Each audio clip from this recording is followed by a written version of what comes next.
All right, Molo Sanbonani, hello, how's it? Good evening, and shalom, good people. Welcome to another episode of the Big Daddy Liberty Show's Liberty and Friends, which of course means it's Sunday at 8 p.m. I can barely hear myself. I'm hoping my audio is pashash. Welcome to it, guys. Good evening, good evening, good evening.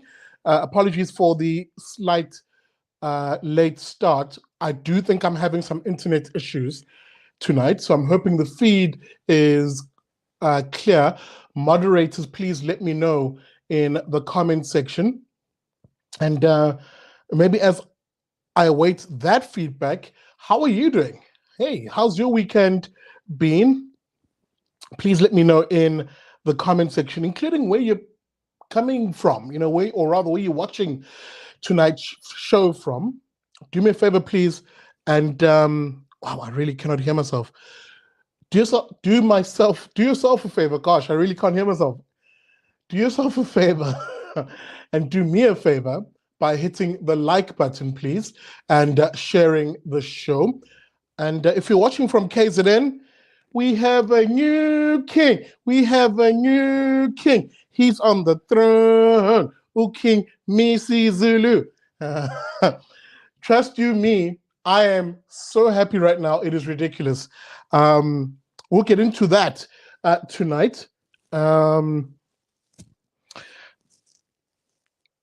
right, Ria Duplessis watching on Facebook. Thank you very much. With the very clear and sound is awesome from Pretoria. Shout out to you, Ria, and thank you for joining us on Liberty and Friends. Good evening, welcome to it. My name is Sikhle Ngobese, and of course on Liberty and Friends, I'm never alone because I have the Friends panel tonight on Liberty and Friends. I'm joined by a very interesting panel, nice mix. Speaking about that mix, you, dear viewer, are also a part of the show. So please keep those comments going, especially as we get into the content. But I mentioned, of course, that on Liberty and Friends, I'm not alone. I have the Friends panel tonight, introducing 1/3 of that wonderful bubbling cauldron of a poiky pot that we call the Manpatria show, serving up hot analysis and a delicious, I trapped myself there for a bit, but delicious content, let me put it that way. Every Monday at 7 p.m. Dumo, Denga, Baba, good evening. Hey, Sikhle, thanks for having me on again. Much appreciated and looking forward to a great discussion. Absolutely. Baba, good to have you on the show. He is a part of the Center for Risk Analysis. He is the analyst, pardon me. This is what happens when I can't hear myself in a broadcast. I stutter and stumble. Don't worry, guys, it'll get a little better. He's an analyst, of course, as I said, at the Center for Risk Analysis. Chris Hattingh. Chris, etara. Evening, Big Daddy and Dumo, and to our forthcoming guest as well. And I think congratulations in order to King Misuzulu. Oh, yes. We're going to get into that in a moment. Mpiyakhe, Dhlamini, a face who we have not seen for a while, but he's very welcome on this show. There he is, writer and columnist, independent thinker. Baba, good evening. You are muted, Mpiyakhe. Let me unmute you. No, I'm not used to being on screen anymore. Yeah. But yeah, no, thank you for having me on, Sikhle. Nice to see Dumo and Chris, both of them I know very well. Excellento, excellento. Guys, this is Liberty and Friends. As always, the viewers whose numbers are growing very strongly, please, dear viewer, if you're joining us, welcome to it. Hit that like button, please. Do the polite thing, hit that like button as we are about to get into the show. Guys, some of the topics I want us to cover tonight, I'm going to take a very different route in looking at them. Let's begin here. For me, of course, the biggest news of the weekend was the Ukungena esibayeni of King Misuzulu Zwelithini. Now, of course, this ritual of Ukungena esibayeni, translated, of course, in English to entering the kraal, is quite significant in a traditional sense, insofar as the kraal in Zulu mythology, I use the word mythology because I don't know if I should call it a religion, but in a Zulu traditional religious, let me use that expression, sense, the kraal is a bit of a temple, insofar as it's where, patriarchs, matriarchs communicate with the ancestors. In this case, Mpiyakhe, this particular ceremony was fraught with all sorts of controversy ahead of it, but I think most KZN residents are happy that it just went through. There's stability. Yeah, that's true. I mean, I think from the very beginning, people who live there, like people who are Zulus, like they understood who their king is and why he is king, which is the most important thing. Because Zulu people are very legalistic. They want things to make sense, so they understood why. Like anything else doesn't matter if it makes sense in terms of their customs and their customary law. Then they will accept the guy. So that's why he has been accepted. That's why the crowd was so big. And anyone else, any chances they can try, but the king is on the throne. Absolutely, and that point you're raising, Mpiyakhe, is actually critically important insofar as it speaks to two things. That although they're not written down in a legal sense of jurisprudence that is written down in a sense, codified is the word I was looking for. Yeah. There is a sharp understanding, a deep understanding, a historical precedent that basically sees and determines all incidents, of governance in a Zulu sense. That is, the rule of law is actually an important principle in the Zulu sense. And this is, of course, where other voices, whether it's Prince Magate, and I'm not going to prosecute the issue of who's who, but rather just to speak to the broader principles. There actually is a rule of law in a Zulu sense. Yeah, it is. There is. I mean, because the people know that this is they paid Lobolo for his mother, which was the princess back then before she became the queen of the Zulus. She was princess of the Swazi royal family, Mantombi Dhlamini. So they paid Lobolo for her to become the queen, the king's great wife. She became the king's great wife, and then when she received that role, that responsibility, it was always understood that she would bear the heir. So the Zulu people, normal, ordinary Zulu people, understood that would be the case. It doesn't mean that they think that this is going to be a great king or anything like that. They just understand this is the law and this is how it's supposed to happen. So we'll see what kind of king he rules as, but they know that this is the process for appointing a king, and then we'll see afterwards how the king rules. I mean, we've had both great and bad kings in Zulu history. So that this doesn't mean that he'll be a great king by any means, but that it's important to follow. It's important to follow the rules or the law or the customary law in appointing the king. Otherwise, people are not going to give the guy a chance. So for the guy to get a chance, then he must be appointed in the right way, which has happened in this case, and that's why so many people are happy, and that's why there was such a huge crowd at the ceremony, because the guy was appointed in the proper way. Absolutely. And I want to stick with this. Dumo, let me come to you, because I think Mpiyakhe has rightly raised a few issues here, which I've been prosecuting on social media this whole week, where people saying, oh, the Zulu Kingdom is a archaic structure. Kingdoms, in fact, are an archaic structure. These people, as some people have been saying about us as Zulus, these people. It's amazing, that expression. Anyway, but, the charge is these people, they'll say, are holding on to old traditions. There's nothing modern about it. There's nothing predictable about it. But as Mpiyakhe is rightly raising, Dumo, there's two principles already that we can fish out from here. A law of contracts, the idea that, for instance, the king married a Swazi princess, and from that she became the great wife, and that marriage was what's the word? Sorry, I thought of this in Zulu. It's hard to translate it. But the lobola, if you will, was paid by the Amakhosi, the traditional leadership under the structure of the Zulu King. And because the Amakhosi, the traditional leadership, was involved in the dowry of the Queen Mantomfi, goodness me, there was a contract, an expectation, if you will, that at the end of the contract, Queen Mantomfi would be the queen. Even in a polygamous marriage, she would be the queen who gives birth to an heir. There's a contract here. There's the notion of maintaining law insofar as an expectation that here is two parties, here's the agreement, here's the outcome. I'm struggling to see what's archaic here. Yeah, that's actually a good point. I just think it's based on other issues.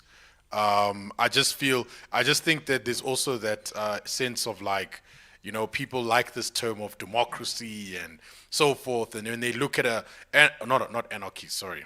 What's the right word? A monarchy. Yes, monarchy. Not to say anything bad about anarchy, okay? But when they look at a monarchy, it's always looked down upon and frowned upon.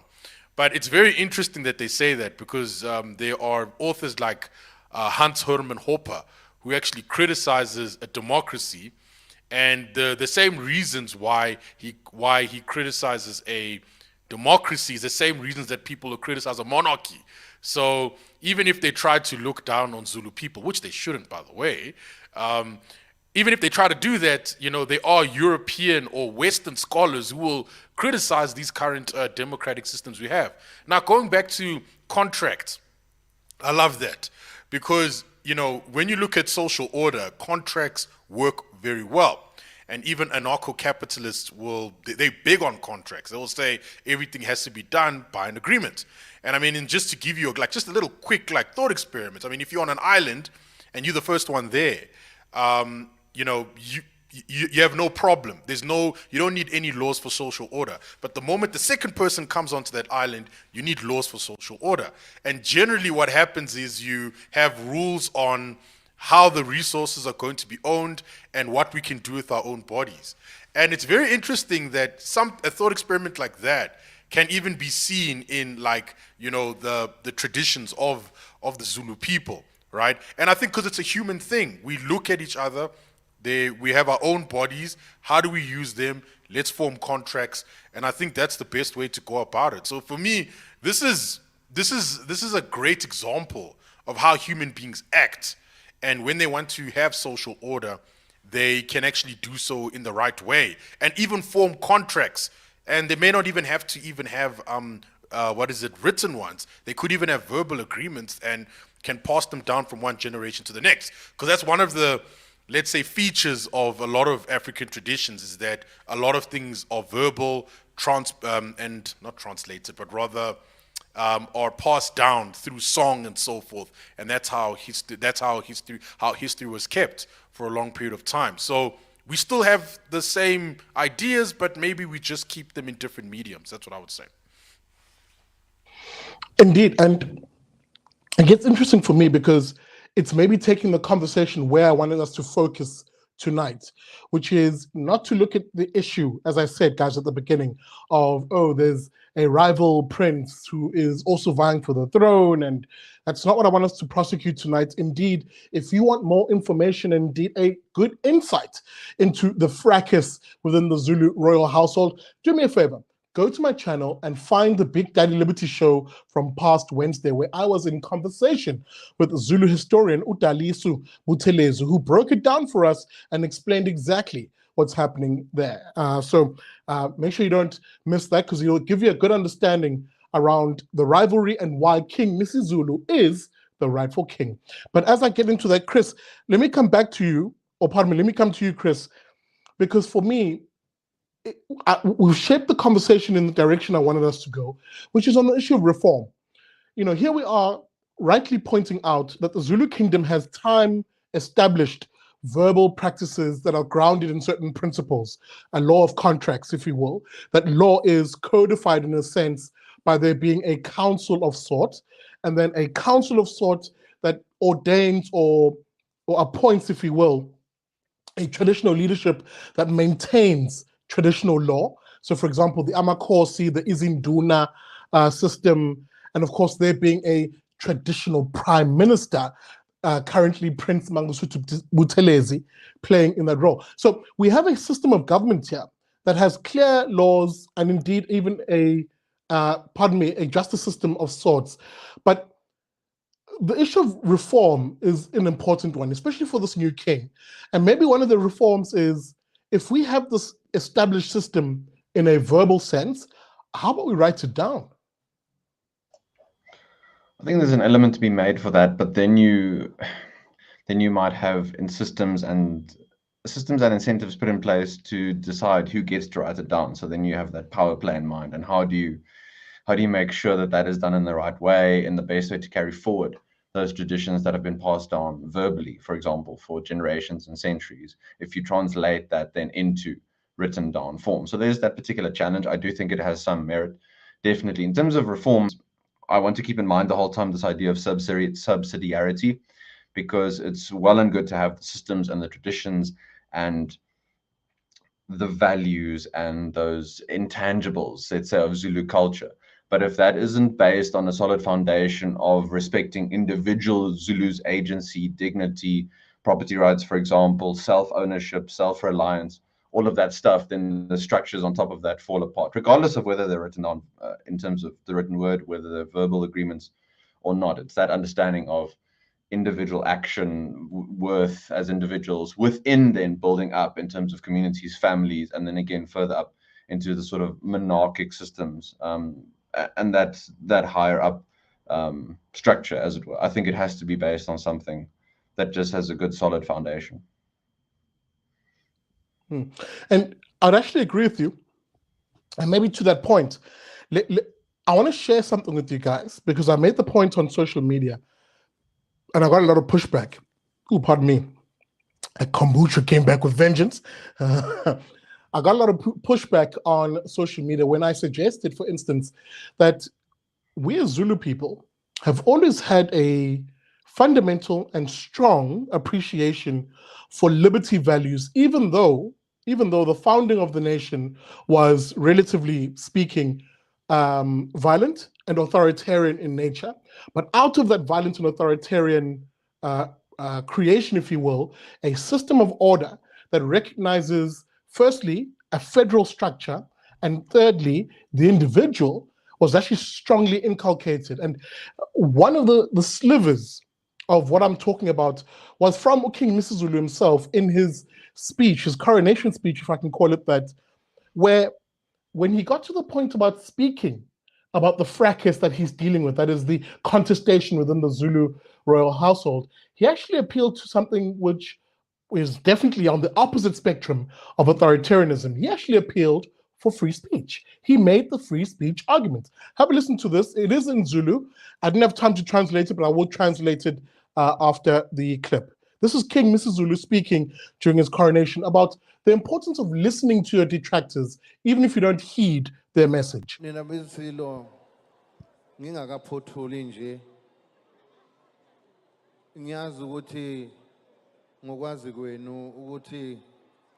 Isimo sasendlunkulu sinjani kulezi insuku, kodwa ngicela ukuthi konke enikubona kubona kude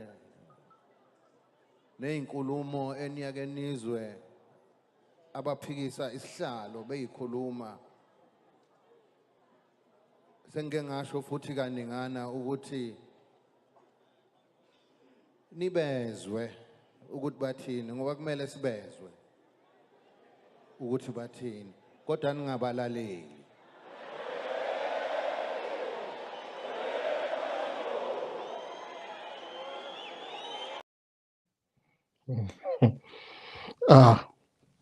Again, just to quickly summarize what the king said, it was exactly that primer at the beginning when I said the king basically saying, dear subjects or dear citizens, I'm very aware that everybody sees what is happening within the Zulu royal household insofar as those who are disputing the throne at the moment.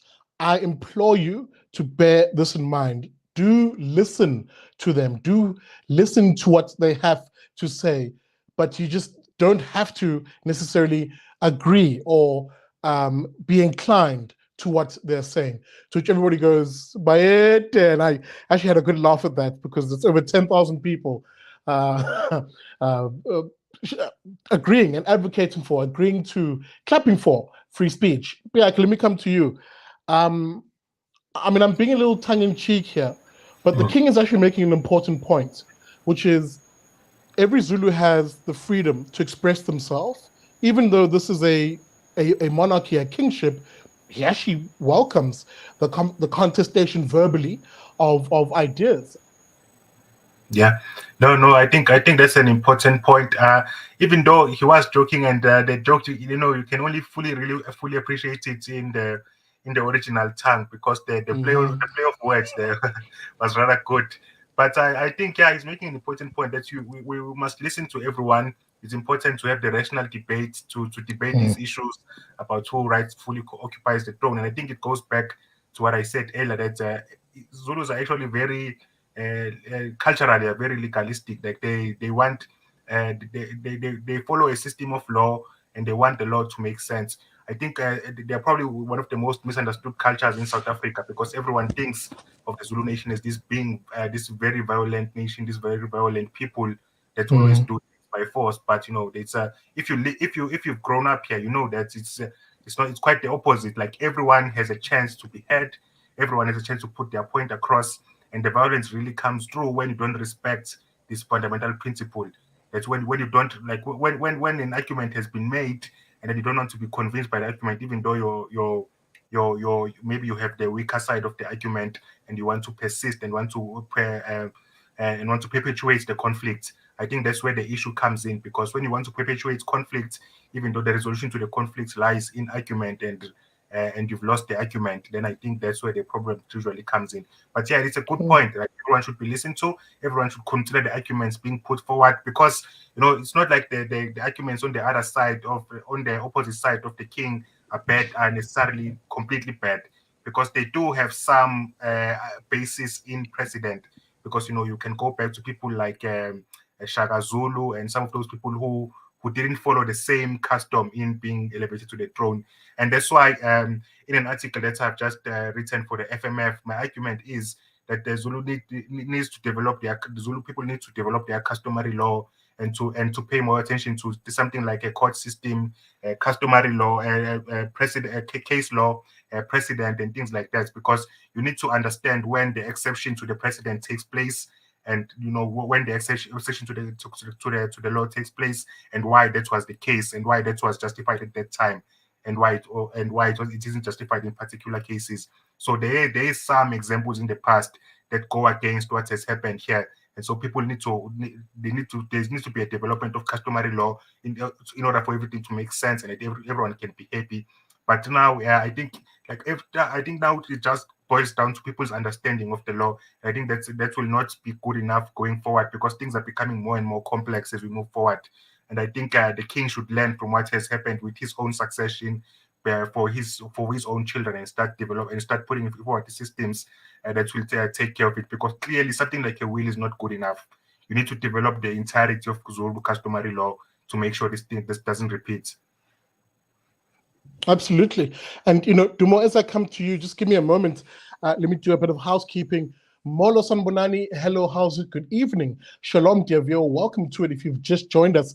This is Liberty and Friends, which comes to you every Sunday evening at 8 p.m. We are about 30 minutes in our conversation. I'm talking tonight, of course, to Dumo Denga, the host of the Manpatria show, Chris Hattingh from the Center for Risk Analysis, and of course, writer and analyst Mpiyakhe Dhlamini is joining us tonight. Good evening, welcome to it. Please keep the comments going, and do me a favor, hit that like button, guys. Trust you me, it really helps the show waft out to a much broader audience. Good evening, welcome to it. We are on Liberty and Friends. Dumo, as I come to you, as I said, I want this conversation now to focus on this new king, Misuzulu, Zwelithini, insofar as reform. What is required now within the Zulu nation, if you will? And I say nation on purpose, because part of tonight's conversation that I want us to have is the, let's call it the dormant dragon, the dormant dragon of an issue that is secession.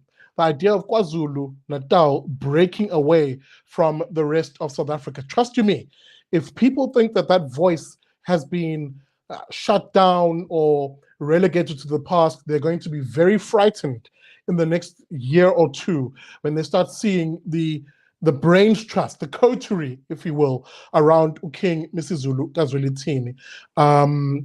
Hier kom 'n ding as jy sê in Afrikaans, mense. But anyway, Dumo, let me come back to this point. Reform. there's a serious need for King Misuzulu to have this conversation on reform. I began this part of the conversation by tracking some of the values that Zulus hold dear, and freedom is actually one of them. You know, Prince Mangosuthu Buthelezi, and I'm working off memory here. When I was a kid, I would go to Shaga's Day celebrations in Stanga, what is now called Duguza. Shaga's Day is now called Heritage Day in this country, and you would have, I kid you not, tens of thousands, if not 100,000 Zulus, warriors, Amabuto, maidens, and the like, celebrating culture, yes, but also listening to a message, if you will, from the traditional leadership, which includes, of course, the Prime Minister of the Zulu Nation, Prince Mangosuthu Buthelezi. One of the concepts he used to speak a lot about back when I was 3 or 4 is this notion of inkululeko yokugcina, the final freedom, the idea that Tina as Zulus, we as Zulus, we have not achieved the final freedom. Under that notion of final freedom was the idea of either a federal South Africa, where KwaZulu-Natal has greater powers to govern its own affairs, or B, complete secession, where KwaZulu-Natal becomes its own country. In that case, then, it will be a constitutional monarchy with individual freedoms and, of course, a federal structure within the province. And yes, believe it or not, property rights, something which the former Zulu King was firmly in the process of doing. For example, certain townships in this country, oh, sorry, KZN is a country, but I mean province. Certain provinces, certain townships in the province of KwaZulu-Natal, the genesis of which is what they were communal land, but they were actually given by the king to municipalities to be cut up with title deeds for people. So the Zulu King has always been in favor of ownership for the individual. Again, I keep saying the individual, for families. So I know this is a long-winded question, Dumo, but the issue I wanted to sort of pack around is this king, therefore, picking up that mantle and running with it on the issue of property rights, what we should be seeing from Mr. Zulu. This is very interesting because I'm just imagining scenarios in my head, and if the issue of property rights does come up, I can see them clashing a lot with a lot of very powerful communist or popular communist organizations, and actually separating, like you see in the Bible, that story between Lot and Abraham, like that, going different directions. You go left, I go right. I think it may end up like that, and that clash is going to come. It's going to come at some point, and Misuzulu as a leader is going to have to take a stand and provide direction on it. And if he's going to go in the direction of private property rights, that'll be great. I'll be looking forward to seeing that. And going on to the issue of secession, which I think is also a very interesting thing. I think, secession has been a big topic. I mean, you saw the Cape secession discussion, and there has been a KZN secession story. And I think this is probably something that people should take deep into consideration, because this is not like a South African thing.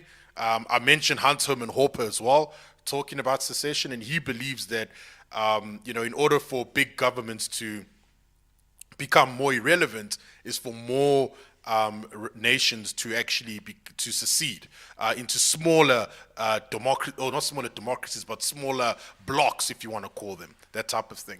So I think it'll be very interesting to see how that develops, because I do think that if KZN does secede, there will be other people looking around saying, hey, why don't we do it? I mean, the Zulus are doing it, and they seem to be doing it well. We can do our own thing.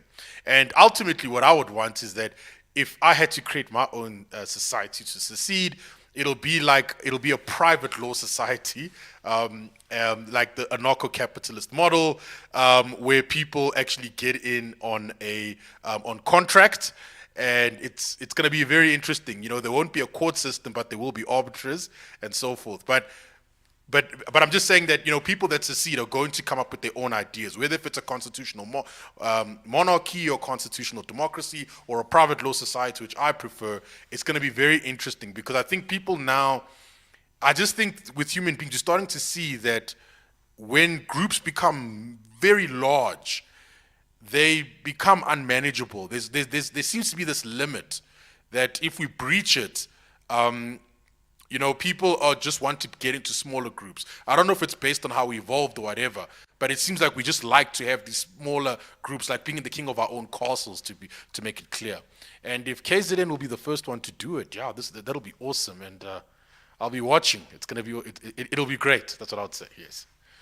Well, on that particular point, insofar as people prefer as small as possible, and as local as possible, a center of power and government, the Zulu traditional leadership structure is exactly that, as created by Ushaka Zulu. Insofar as there is a king, yes, of the nation, but the recognition that actually power devolves to the various clan groupings and even territorial areas. So, for instance, I'm a Zulu.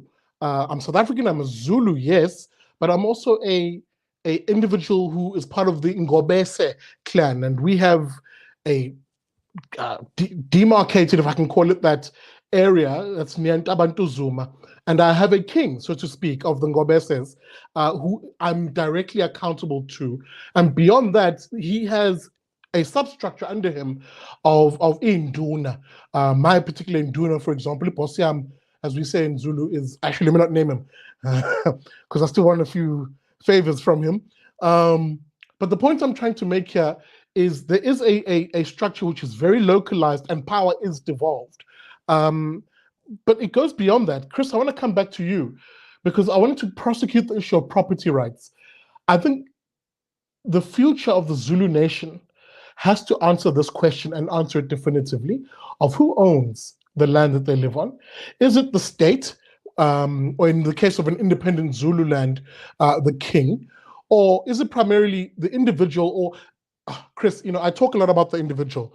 Really, we're a family society. So insofar as me saying individual, the family, is it the family who owns the land? Now, the previous king answered this question quite eloquently back in 2012, if I'm not mistaken, where he made the point that every Zulu family should own the land that they live on, demarcate the actual home and a little piece of land around it. It's theirs with title.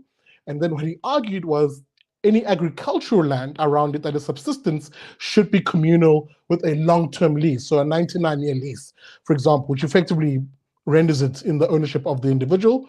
That was the compromise, at least, that he came across. But for me, it's a reform issue. What should happen going forward, Chris?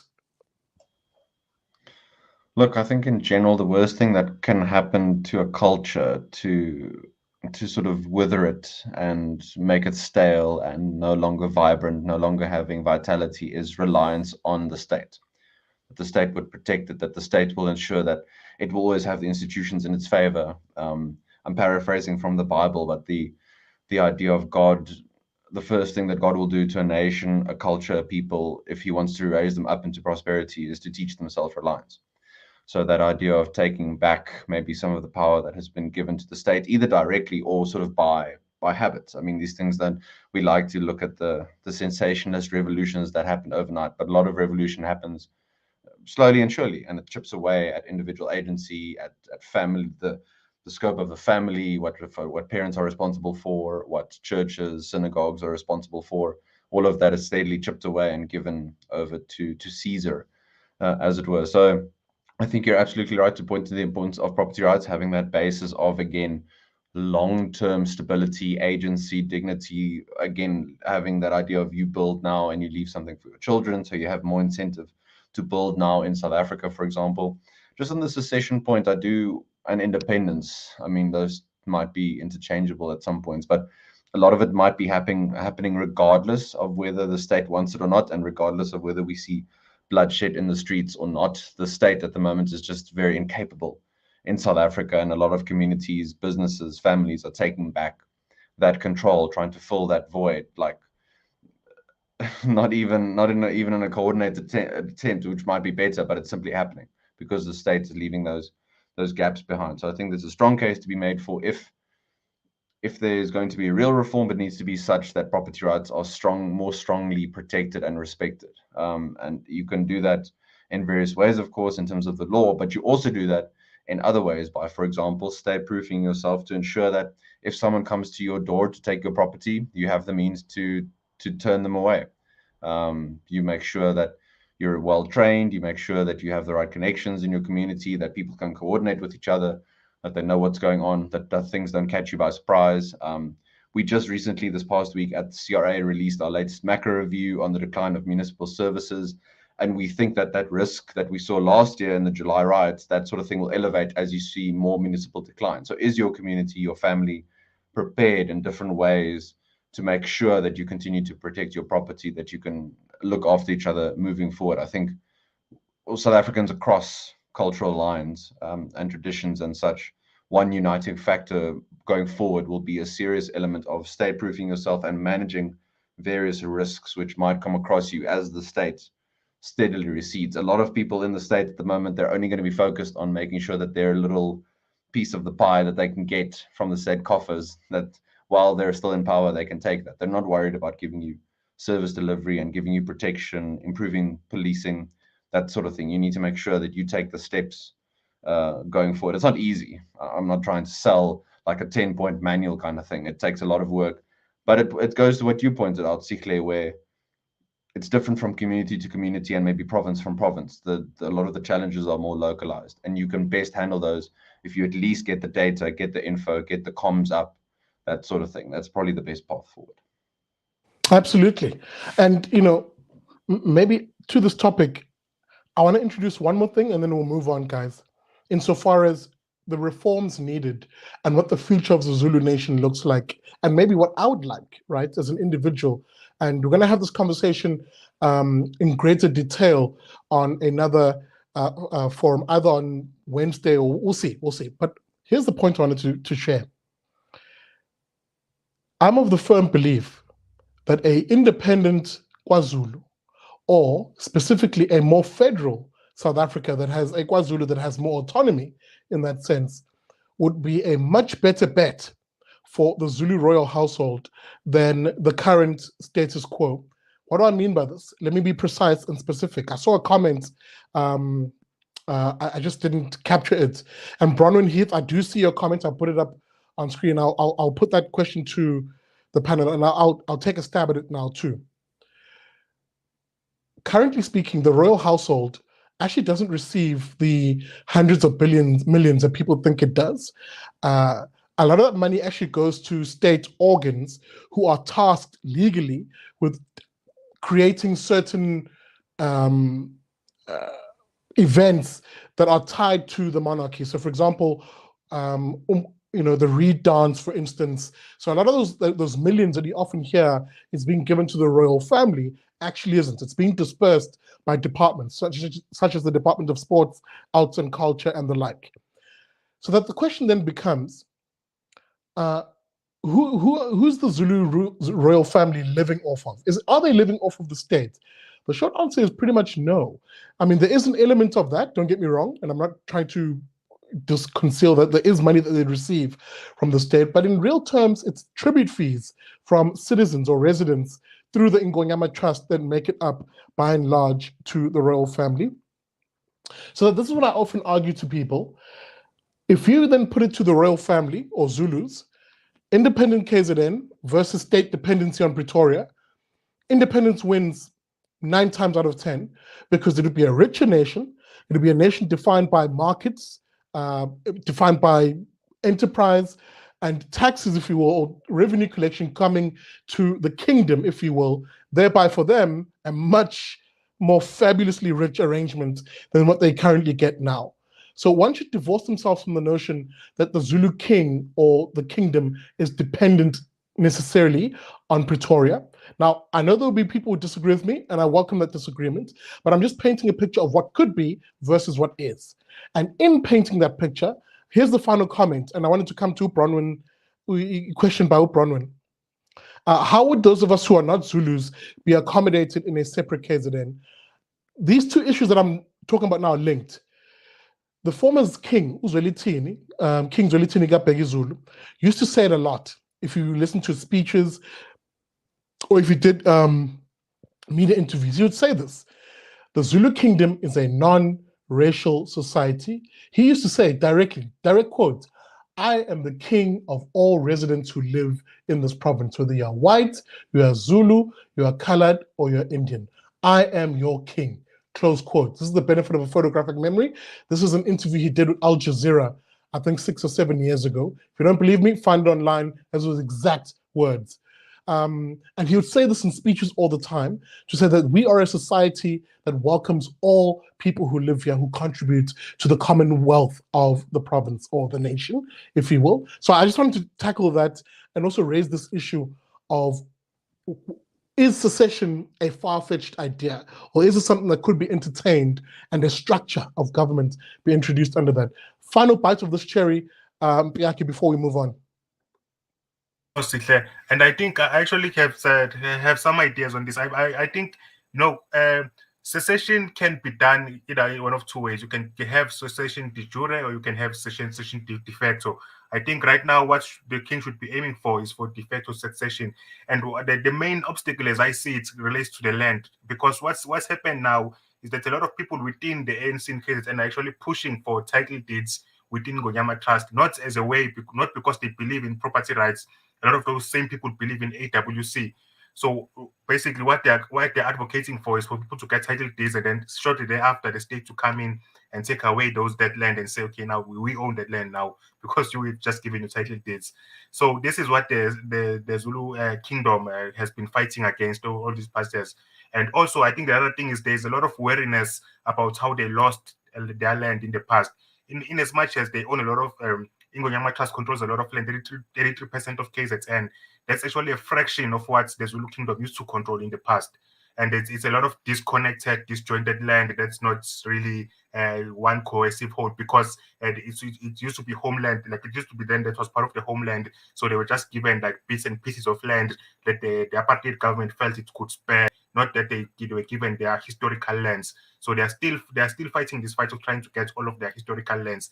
I think what should happen now is they should sort of instead of being outmaneuvered by the states and the ANC in KZN, they should outmaneuver the states and actually push for greater property rights themselves, but in a way that doesn't make them lose their land. Because what they should be aiming for is to maintain their governance over the land, like because they shouldn't.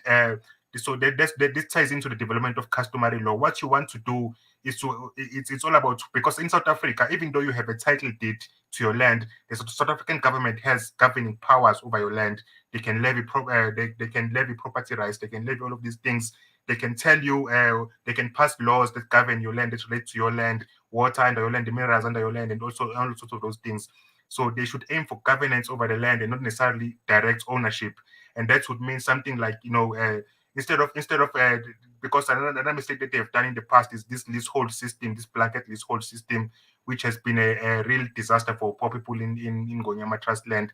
What they should rather aim for is something like a conditional leasehold, like where you only levy rents on the profits being generated on the land, rather than levy rents on all the land.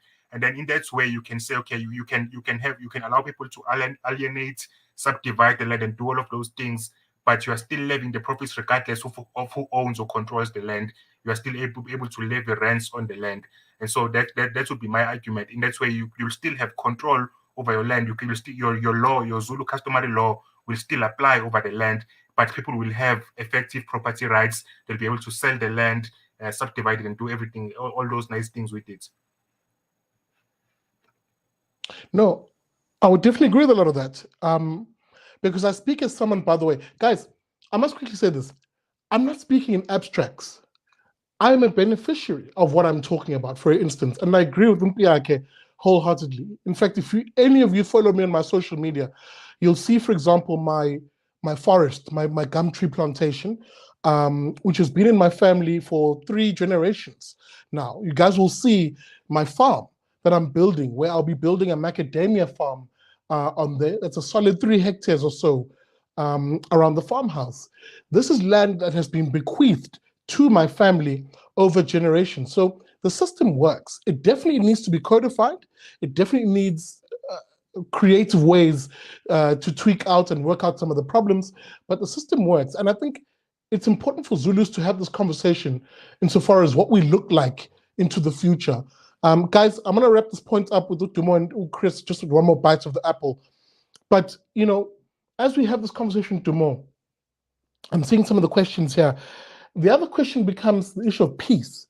Can you see, Song for Night is saying, can the Zulu Kingdom be as peaceful as Orania? And this is, of course, an ongoing to and fro in the comment section. Anarchy Kruger, for example, talking about the riots last year, it was quite violent. How do we associate it then with a peaceful Zulu nation? I think that's a fair question because it speaks to the notion of order, law and order. For instance, I would put forward who controls, the state apparatus for maintaining law and order. It's not the Zulu King or the Zulu Kingdom, if you will, but it's currently, the national government by way of the ANC. And we all know what they've done with the South African Police Service.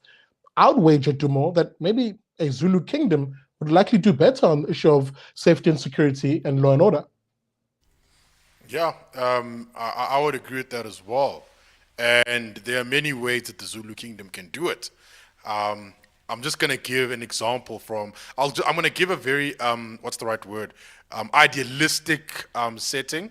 And the reason why I'm going to do that is just so that people can understand the concept and then they can think of their own practical ideas from that. So, for example, if you look at, let's say, a private law society, what you will find is that things are going to be protected not by like some sort of central body called the state, but it could actually be protected by people who have the means to protect their own property and also through insurance as well. So you could have an insurance policy where if you want to take part in that insurance policy, you need to actually agree that you are not going to initiate violence against anyone else. And if many people actually agree to joining such an insurance policy, and there's a market of insurance where people can actually take up such policies, you'll find that those who don't actually take up those policies will be pressured into taking it, because if anything happens to them, they're not going to get compensated.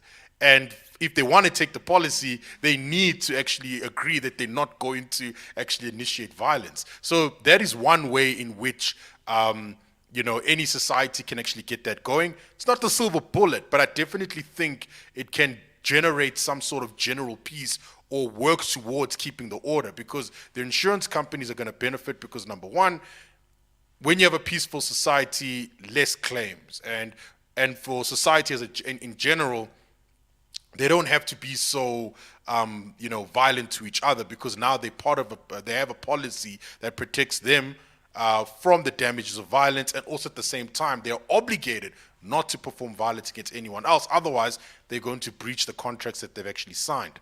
So that's one way in which peace can be kept. And I think the Zulu Kingdom doesn't have to take my example, but I'm pretty sure there are innovative and great ways that they can use to generate peace. But we saw what happened with the KZN riots. Failure of the state. The state can't do anything. We've seen it. The police force is not in a good state, and definitely people are going to take advantage of it because people can go and let's just also be clear. The riots did not only happen in KZN. It also happened in Gauteng as well, And again, why? Failure of the state. They decided to take security into their own hands, and now they are under-resourced, and people are taking advantage because, hey, if I can ransack a place and nothing will happen to me, well, then why not? Let me just go ahead and do it. But in the private law society, no. It's going to cost you a lot of money. You won't even go to jail. You'll just be so broke afterwards that you'll be like, guys, crime doesn't pay. Just build your own stuff and don't ransack people's houses. I mean, again, I'm loving these ideas as my earpiece goes completely silent. And Chris, let me maybe conclude with you, because I want us to move on as we head into the final 30 minutes of our show. We've broadly spoken about safety and security, law and order. We've broadly, which for me is that element of the protection of life, right? The sanctity of life. We've broadly spoken about issues of liberty, that is a Zulu kingdom that errs on the side of freedom. I mean, don't get me wrong. I'm not saying we're classical liberals and we're grounded in John Stuart Mill. That's not what I'm saying here. But there is an appreciation for it. Hence, I played that clip by the King at the beginning. An appreciation for liberty, life, liberty, and of course property rights, which is the one we've been prosecuting now. For the need for reform in these, what are your top suggestions? I mean, if you were sitting in front of the Zulu King now and he was saying, look, I'm thinking of doing this, what are some of the key outcomes you would want, interventions and outcomes you would want? I would hope that your liberty isn't grounded in John Stuart Mill. I'll just throw that little aside there, just a little jab at John Stuart Mill. Maybe there's an argument to be made for translating Hayek and the rest to Zulu, for example, as a good starting point. Look, I think that importance of building institutions. So in terms of preserving the language, the culture, the ideas, those intangibles, the communication. I mean, we started off by talking about the verbal aspect of Zulu tradition and Zulu culture and how that's passed down. It's not just in written, not even the majority in written form. So how do you make sure that those are passed down in a continually globalized world? Don't get me wrong. I think globalization is going to take different forms in the next few years. We're going to see reshoring to a large extent, things becoming more locally focused, but globalization isn't going away. How do you make sure in a still a connected world that your culture, which you value, your traditions, that those can best be passed down, not even to your children, but just to future generations? Because you can't rely, and you shouldn't rely, on the state. For number one, the state doesn't have the capacity, and the state will inevitably take more from you than it will ever give you. There's always these promises of utopia, and we will give you everything your heart desires. That always comes with a cost. That's very much guaranteed. So I think that focus on the language and the ideas of institutions and self-building, self-ownership from the king and from the higher structures of the monarchy towards people lower down, and also then providing that space for them to move into that. It's one thing to say, for example, that you, even in a tongue-in-cheek manner, respect free speech, for example, but another thing if you say, yes, engage in these debates, but then when someone does that, various sort of cloak and dagger ways are used to undercut people and to make sure that certain voices are silenced. So how do you lead by example? How do you ensure that your status, your position, how do you live out these values? It's one thing to occupy a position. I mean, we see it in the state, and politicians, they occupy positions of president, for example, and then they fly with airplanes that cost billions more, and they use that position. They don't live out what they talk about in their speeches and their summits and their, trust us, we will give you everything your heart desires, but we don't actually live by those values. So to me, it's that sort of two-pronged approach. The focus, changing the language, the understanding of agency and building your own institutions, and number two, living out by example. Absolutely. Which brings me, of course, to effectively 9 p.m. We're in the final 30 minutes of the show. Welcome to it if you're watching. My name is Sihle Ngobese, aka Big Daddy Liberty. Do me a favor, please, hit that like button. I know you guys get annoyed when I keep asking. I'll keep asking.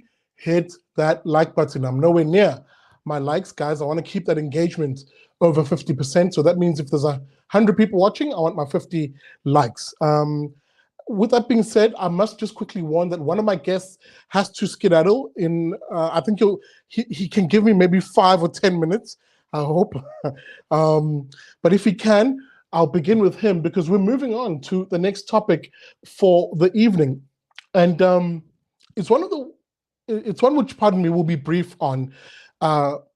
The Momentum and UNISA, in a joint little study, releases what they call the Wealth Index, which tracks South African families' wealth every quarter. Now, what you need to know about this quarter that's ending, the latest quarter that they released data on, ending in the month of June. Just give me a moment, guys. I want to put this up on screen, actually, so that people can see what I'm talking about.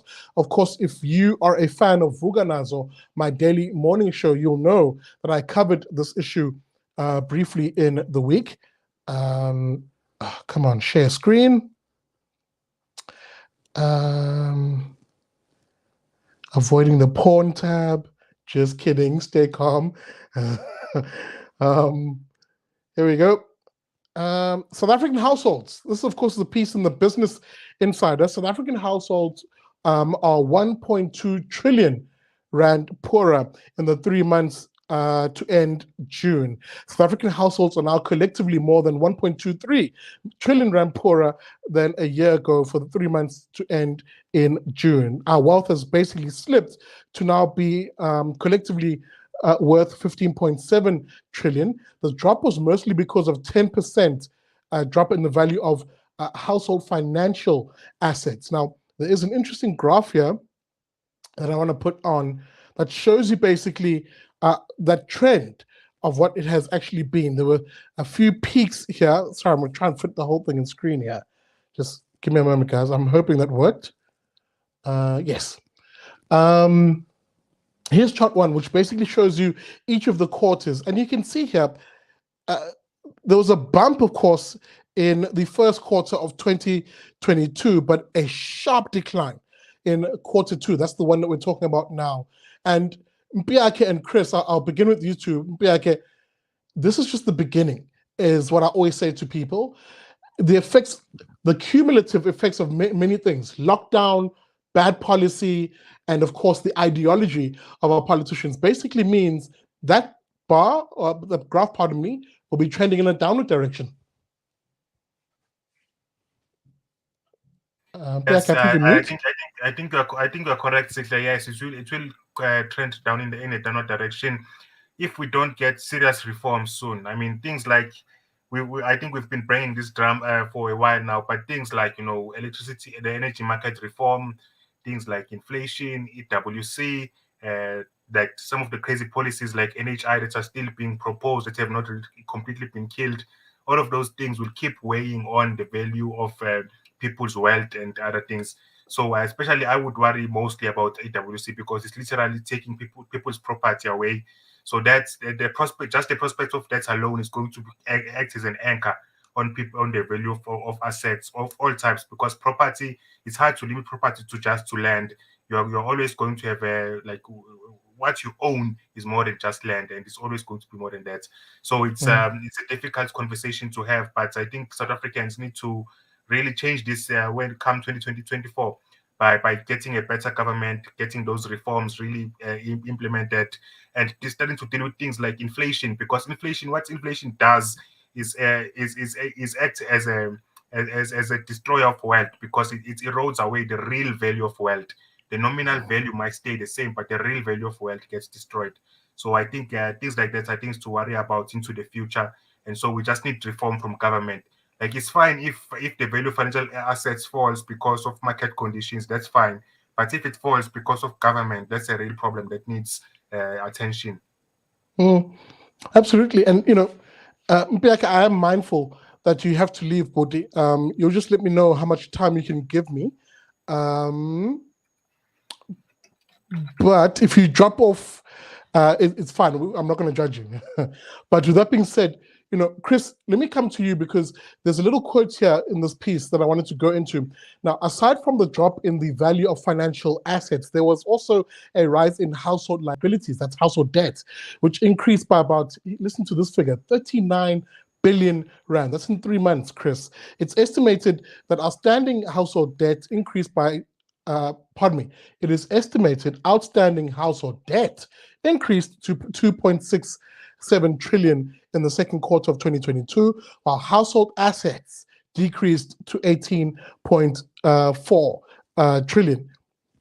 Pardon me. All the main liability categories, such as mortgages, vehicle and other secured loans, unsecured loans, and credit facilities, as well as liabilities such as municipal debt, increased in this period. Chris, let's face it, South African households, whether they're working poor, working class, or middle class, are getting poorer by way of more debt, and inflation, as Mpiyakhe raised, is just an extra nail in that coffin.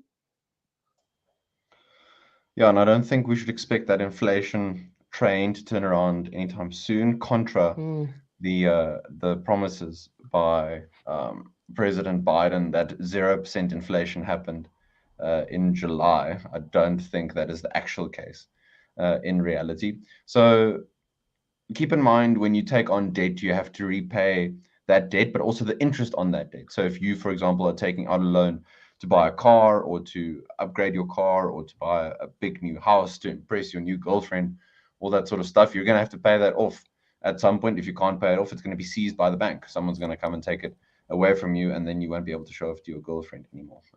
That'll be the least of your worries. So I won't pretend to give people financial advice, but for the next year and a half, I expect to see interest rates continuing to increase. I see the Federal Reserve continuing to hike rates, and I think the South African Reserve Bank will follow suit, as will other central banks around the world, which means that your repayments on your debt are going to be higher. So now is not the time, I would think, to go for those massive flashy upgrades. This isn't to say that if your car is falling apart, you shouldn't try and maybe get a second-hand car, for example, but trying to live beyond your means now would definitely not be prudent, and then take into consideration the macroeconomic context of low economic growth. So the IMF, Treasury, World Bank, our own analysis, we foresee South African growth sticking just below 2% for the next 2 to 3 years. That's insignificant to make any real progress in terms of wealth creation, getting rid of the high unemployment numbers. So your financial decisions are going to get more difficult. You won't have as much disposable income as you would have before. So that means that those monthly payments on your mortgages, on your debt, need to be lower and more manageable. And the focus has to be, I think, on just putting food on the table for yourself and your family, as difficult as it might be. I mean, we want to make those short term, get that emotional hormone going of like, oh, we've bought a new car, we can show off all that stuff, but that will not suit you good in the long run, I think. And then finally, just keeping in mind, at least until 2024, where we see the probability of coalition governments happening, we're still going to have the ANC in charge. And as they become more desperate for votes, they might well pursue more radical populist policies. So things like prescribed assets, pushing through expropriation in the form of the expropriation bill, the land court bill, the employment equity amendment bill, so more aggressive forms of BEE, again, inhibiting investment and job creation. All that stuff for the next 2 to 3 years means economic conditions are going to be tighter. So you need to make sure that you're as little exposed to debt risk as possible. Absolutely. And I want to bring this conversation, Dumo, to a very personal, affable, and maybe even understandable level, insofar as, this article cites big numbers, 1.2 trillion, 2.6 trillion in loss of 2.6 trillion more debt people are saddled with. But here's the bottom line. You enter any, I shop at the USave, a block away from me, which is a budget retailer. And you walk through those aisles and you're seeing more people sort of, I call it bambayega, which is a Zulu word for take it and let it go again, where to a large extent, people pick things up, see the price, are shocked by that, realize they can't afford it, and they put it back on the shelf. I caught myself doing a bambayega recently when, as I was trying to pick up a braai pack of chicken pieces, individually quick frozen chicken pieces, I realized I couldn't afford that protein and I had to put it back. Now, I'm not saying I'm one of the more worse off people in terms of income. There are pensioners, Dumo, who are on fixed incomes, and one has to wonder, how are they faring? That's true. That issue of Bambayega, I think, is I like it. It's a very, very nice. It's an accurate description of actually what's going on. I also have done it a few times, and and I know some pensioners as well who've also done that as well. I think what has happened now, I mean, how we got to the situation, again, culmination of other things, but I mean, we have to also just understand the main events. Number one, when the spicy cough occurred, lockdown came through, that decreased our productivity as a country. And as a result, and people actually got, what's the right word? They actually took out debt to actually support their lifestyles, because many of them got kicked out of a job and everything like that. And as a result of them getting kicked out of a job and so forth again, and also the Reserve Bank lowering their interest rates, the appetite for credit went up. And now what we actually are seeing is just the after effects of that. Some would even say it's stagflation because our GDP went down and inflation's going up. So that's what we're seeing right now in South Africa. So now the Reserve Bank will probably be looking at this and thinking, can we control inflation? Should we increase the interest rate and so forth? I don't know. But what we actually, and I think what Kganyago actually said, I think a few years ago, he said with regards to the economy, people think the economy is like some horse, that you need to beat the horse in order for the economy to go. But it's not. You need to have an environment for the economy to grow. So the Reserve Bank, they can only control the interest rates. And at some point, they'll even know that there'll be a point where you make the interest rates go high. When you make it so high, there'll be a point where it's just really not sustainable. So really, the government has to create an atmosphere for productivity to increase. And when productivity increases, I think that will ease a lot of the tension. Because now if the price of, let's say, a bribe pack is going up, that could be because of the fact that there's maybe not enough chickens around, maybe, or all the price of, slaughtering, processing the chicken and everything is going up. It could be that. But now we need to have more of that now. Make it easier for people to start chicken farms and stuff like that and so forth.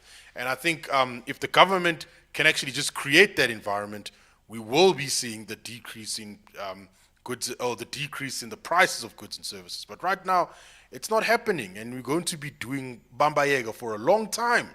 And it's really embarrassing as well, because when you go to the shop and you take this thing, and then you're like, "Aibo, wasn't this thing like 20 Rand the other day? Now it's like $40. Some guys, they go on the Mr. D app, and then they have these motorized responses when they just go and order, and they're like, "Aibo, why is it 200 Rand today? When every time I order this, it's only 80 Rand, And then now, I don't know if Bamba Yaga actually applies to Mr. D. Maybe there's another one, maybe another concept, but you know what I mean? But I think ultimately that's what we need to do. Get productivity up. We need to get the production up. The economy needs to grow. People need to produce and produce and produce. And therefore, we'll actually be seeing, the price of goods and services going down. But unfortunately, that's not happening, and we are in for a tough time. That's what I'll say.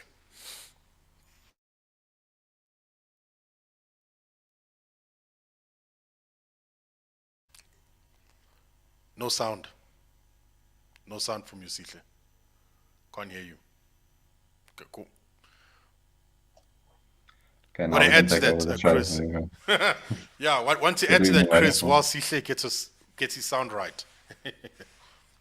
Time to just talk continue, about Chris. all our socialist and communist ideals. Dumo, All I right. mean, you're like, I would consider you much more insightful on financial markets. I mean, what do you think in terms of the banks in South Africa? How are they going to try and handle, they obviously get set rates by the Reserve Bank, but in terms of passing on those costs to consumers and their own customers, do they have much wiggle room or not? Not really. I don't. If you're a financial institution that's lending out money, and the Reserve Bank is already, usually you'll find that a lot of these institutions don't have that type of money, so they'll lend from the Reserve Bank, and then they'll lend out to the public, and then whatever the Reserve Bank actually charges with regards to the interest rates, the banks will adjust their interest rates accordingly. So they're gonna say, whatever, we want to keep a 5% margin, and that 5% will always maintain it irrespective of what the Reserve Bank charges us for what we lend from them. So I think the banks are going to be in that position, and they may look. I think what they will do in some instances is that if they can really see that it's really, really getting bad, and that the economy is not really looking good, they may offer payment holidays. They may say, okay, you know what, guys, you guys took out a loan. We can negotiate something. That's one thing I've noticed with regards to the financial industry. They do negotiate with their customers, and that's a good thing. However, they still need to make money, and that's the key. They are a profit-driven organization, and they should stay like that. And I think honestly, from that perspective, I just think that people also need to be wary of what they use their money for, and when they do lend out money, what is it funding? You know, is it just funding Netflix?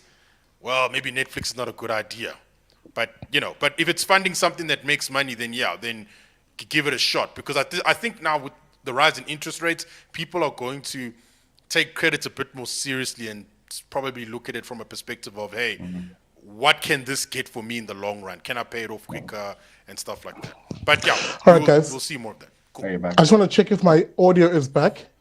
Yeah, we can hear you. We can hear Okay, you. perfect. Yeah, Dumo, then that last point you're making is actually critically important.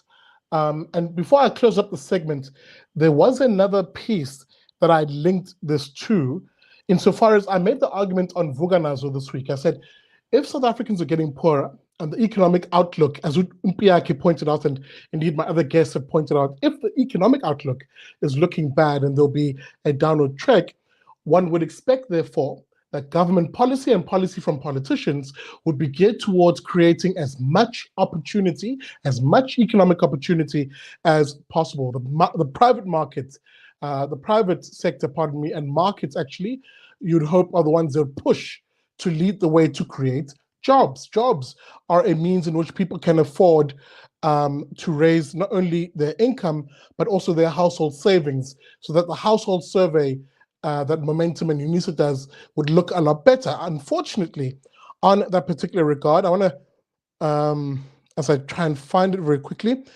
this week, the manufacturing data came out, and it showed that manufacturing in this country is slipping once again.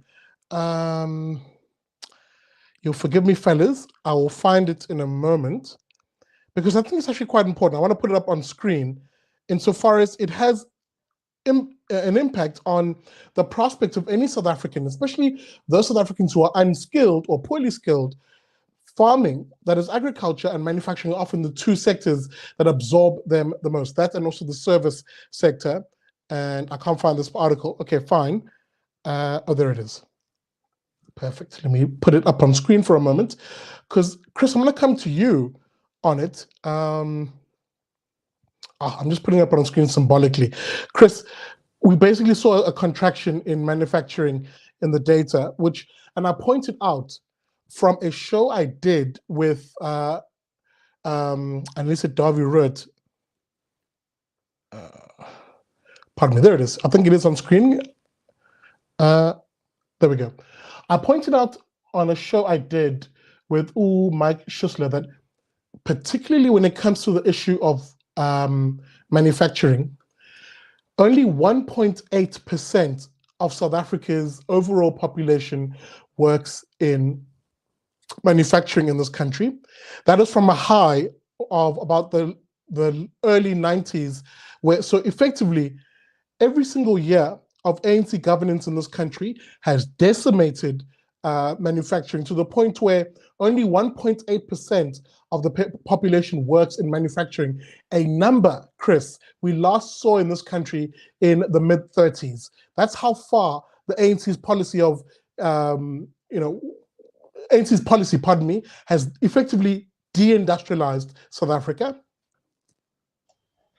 Yeah, there's very few ideologies more pro-environmentalism, quote unquote, than socialism and communism, as typified by the ANC's National Democratic Revolution. When you tell capital that it is the biggest threat to citizens, then it will leave. It will go elsewhere. Capital, much like a river, tries to flow along the path of least resistance. So if you raise more barriers to investment, more barriers to job creation, to capital formation, you see ever less of that forming in a given country, both in terms of local capital, but also foreign capital.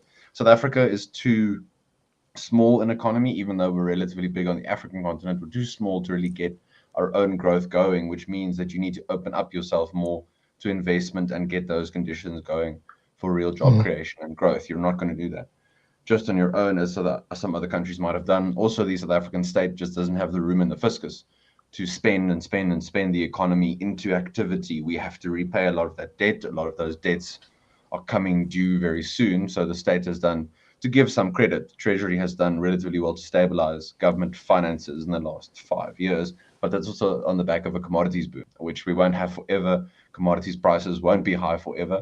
So we can't just assume that our commodities will get us as much as they used to before. Just on the manufacturing point, also, I mean, if you just get the basics right in terms of reliable electricity, you'll see more manufacturing capacity. So you don't promise things like localization. You don't promise companies subsidies. You don't promise, special kickbacks. And if you do this X amount, we'll do whatever for you. You supply reliable electricity, cheap electricity. If you can't do that because you've driven the state-owned monopoly in electricity into the ground, and you open it to real competition in the electricity market, for example, you make sure that companies can compete in that space and provide cheaper options to consumers. So there's low-hanging fruit in terms of reforms. I just don't think we're going to see those. We're going to see rhetoric about reform, but to get the kind of reform South Africa needs, that means the ANC needs to give up control, and that goes against this ideology. So you're not going to see, despite the frills of reform, you aren't going to see it in fact. We've had reform now in electricity where the cap on self-generation has been removed, but you still need a license from NERSA. Are you going to get that license from NERSA in good time to really build your own project or not? I think we run into the reality of the ANC won't let go of the control that it has sufficiently to allow economic growth to really take off. Absolutely. And I think, Dumo, as I come to you, I raised with Chris that data point, Uguti, of a total proportion, that is, of the total population of South Africa, 1.8% of South Africans work in manufacturing, a number we last saw in the 30s. Here's another number. In terms of the size of manufacturing itself, right? So the size of manufacturing as a sector itself, it has basically shrunk to be at the same size as it was in the 60s in this country. So not only has the ANC and leftist policy in this country destroyed manufacturing, both in terms of the number of people who work in it, but they've also destroyed it by way of the number of factories we have in this country. Don't take it from me. These latest numbers point to exactly that trend continuing. That piece in the Business Day that I actually have up on screen, basically saying manufacturing production sank by 3.5% year on year, which was higher than they expected. Listen to that. It was expected to shrink. That's how bad it is in this country. We don't expect growth, we expect shrinkage, which was expected to shrink by 2.5%. This was worse than the 2.3% fall in May, but better than the 7.6% plunge in April, end of quote. Dumo, as I come to you, bad policy is literally coming home to roost. And for as much as I keep blaming the ANC, for as much as I keep blaming leftist politicians, the voter has to field a lot more blame here. And maybe it's the voter who needs to start saying, what are the ideas I need to vote for in order to see growth? So tackle those two questions. The failed nature of the current policy and what ideas we actually need to see. Right. Yeah. So when it comes to the failed ideologies, I mean, it's quite clear that if manufacturing goes down, what we are actually going to see is that there'll be more imports, and that will actually kill our currency because we're converting our currency into foreign currency in order to transport or import goods that we could manufacture here in this country.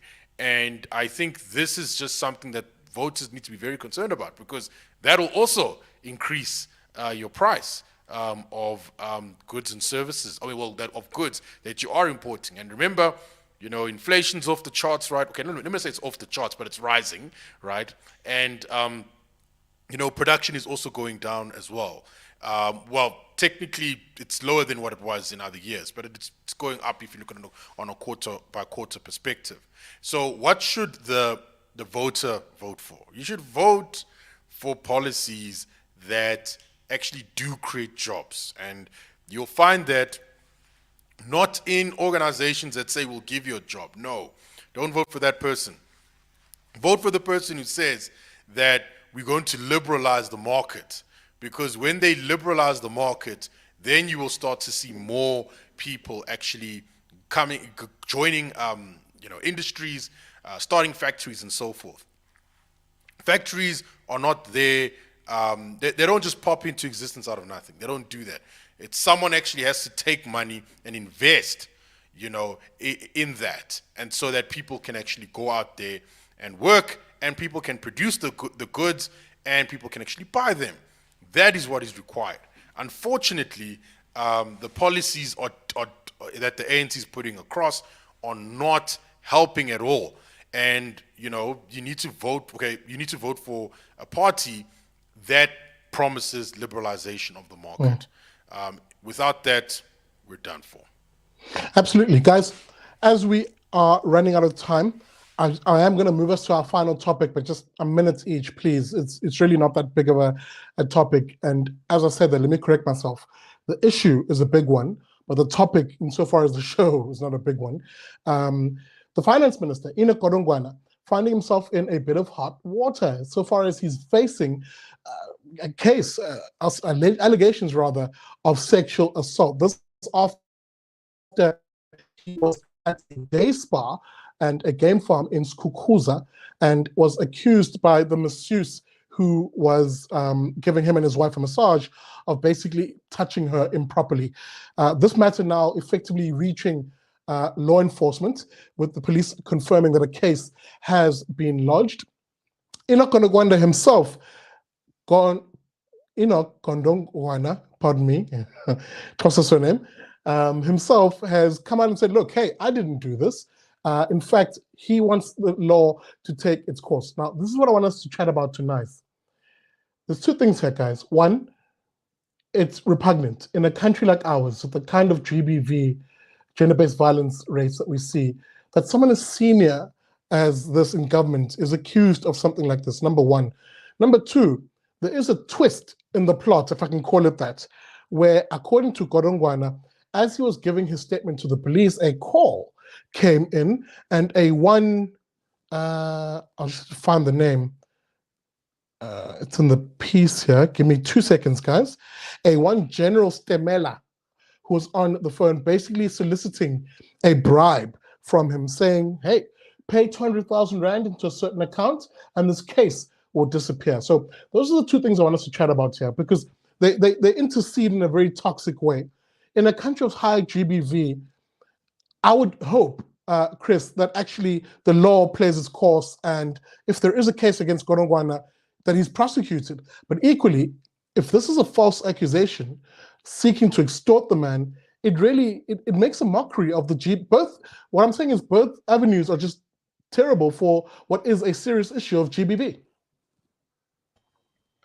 No, I think entrusting the safety of women and children to the state might be the worst thing to ensure the safety of women and children, especially a state that is as hollowed out as the South African state has become, the police service, especially the intelligence services. There's respect in name only, but not in action and not in deed, not in terms of spending priorities. And also, I mean, it's one thing to spend a lot of money, but to use it effectively in terms of training, upskilling, intelligence networks, that sort of thing, accountability, court administration, that's simply not happening. The rhetoric is there on spending, but not actually using the money for good merit and outcomes-based measurements. So there's the one point. But secondly, given the stakes at play and given how desperate perhaps the ruling party is becoming to retain control of state apparatuses, state avenues, state forms of patronage and spending, you wonder if there's another kind of power play behind this to get rid of the current finance minister and put someone else in position. I mentioned things like prescribed assets, nationalizing the Reserve Bank, pushing through more radical policies in terms of a basic income grant, all things to try and shore up support before the 2024 elections, where we expect the ANC to get below 50% at current trends.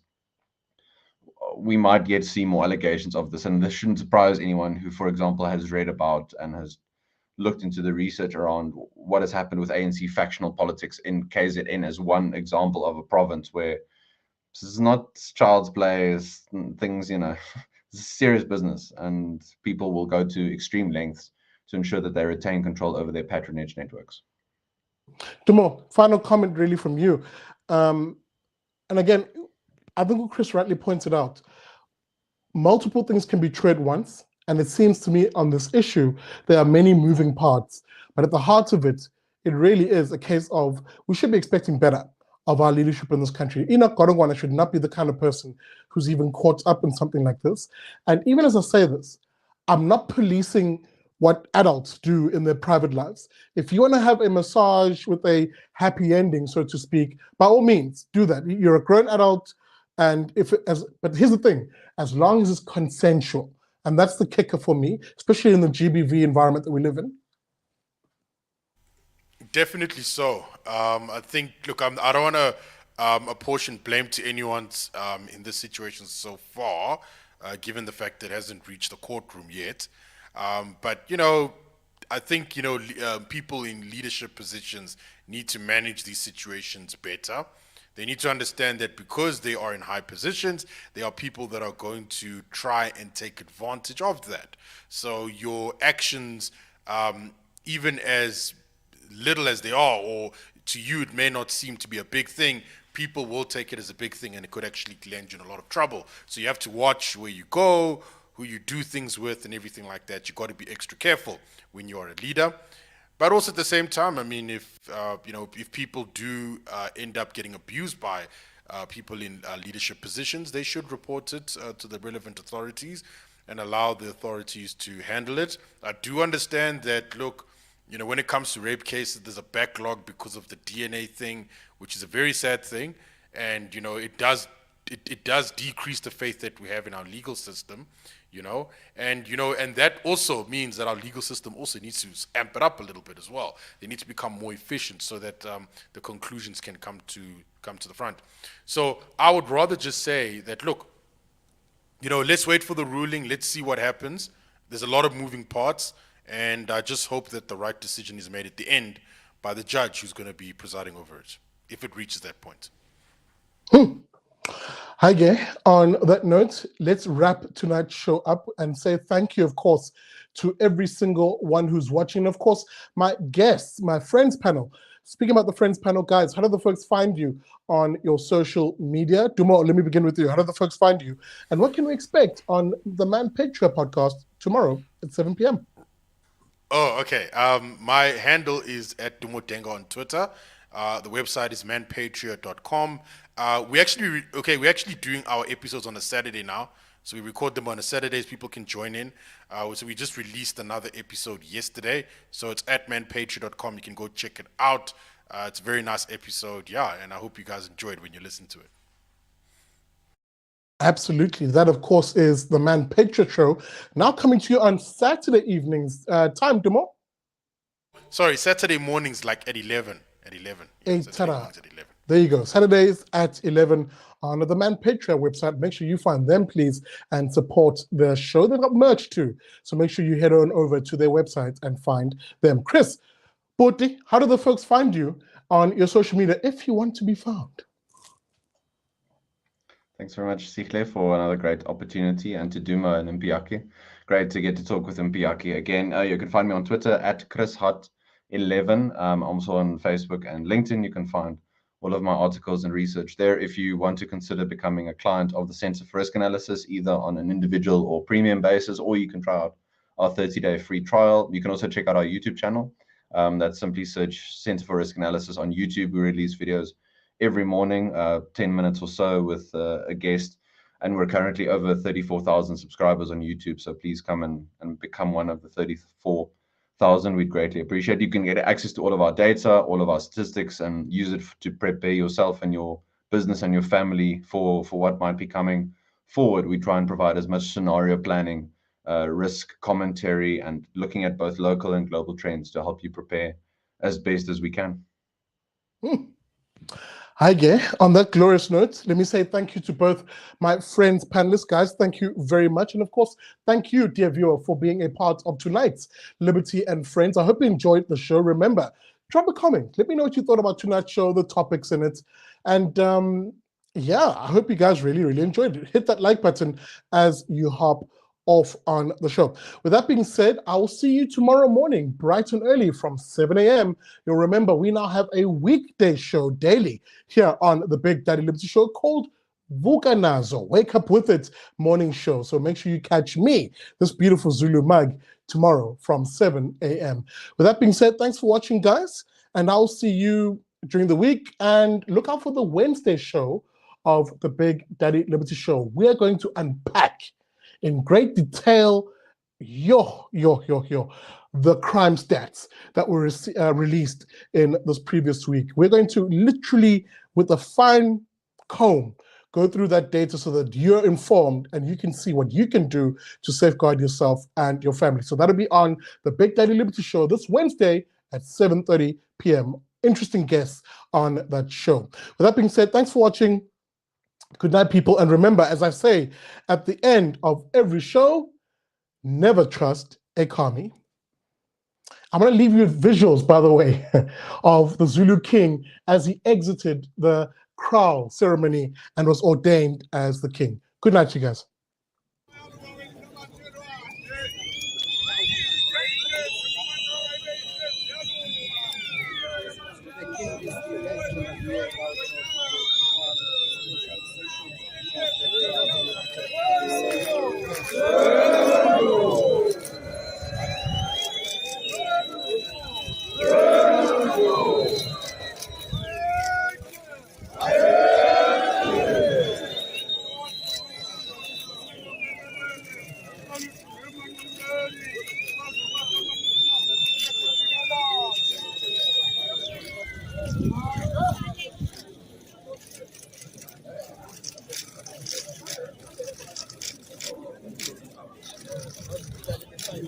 The king is emerged out of